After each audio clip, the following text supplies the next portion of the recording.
Évangile de Jésus-Christ selon saint Marc, chapitre 12, versets 38 à 44.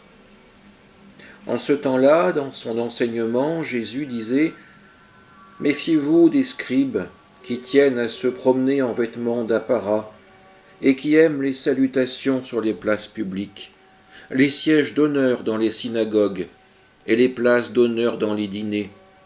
Ils dévorent les biens des veuves, et pour l'apparence, ils font de longues prières.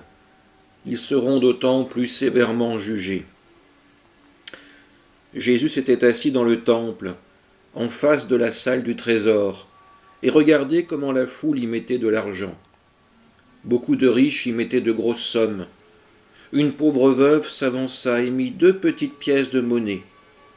Jésus appela ses disciples et leur déclara « Amen, je vous le dis, cette pauvre veuve a mis dans le trésor plus que tous les autres, car tous, ils ont pris sur leur superflu, mais elle a pris sur son indigence.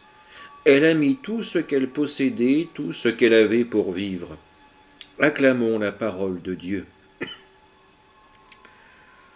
On pourrait lire ce passage de l'évangile de Marc avec la version classique d'un appel moral à la charité, à donner, à se donner pour les autres. Bien sûr, c'est ce que fait cette pauvre veuve. Elle donne tout ce qu'elle a, alors que les autres, les riches, mettent simplement de leur superflu. Cette pauvre veuve, elle se met en danger, elle donne sa vie même dans ce trésor, alors que les autres gardent toujours une sécurité matérielle. Pourtant, Jésus va peut-être plus loin dans son regard. Cette veuve a tout donné pour l'entretien de ce temple, un temple qui est voué à disparaître. Il y a là quelque chose d'absurde.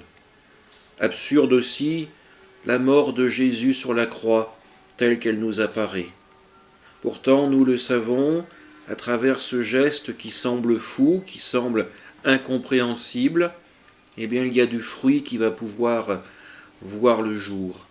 La vie éternelle, la résurrection, le pardon de nos péchés, tout cela à travers ce geste que l'on a tant de mal à comprendre de la part de Jésus, se donner complètement sur la croix. Nous pouvons nous inspirer de ce que fait cette pauvre veuve, du don total que nous donne Jésus également, pour nous remettre en question dans notre vie de croyant, dans notre vie de catholique. Amen.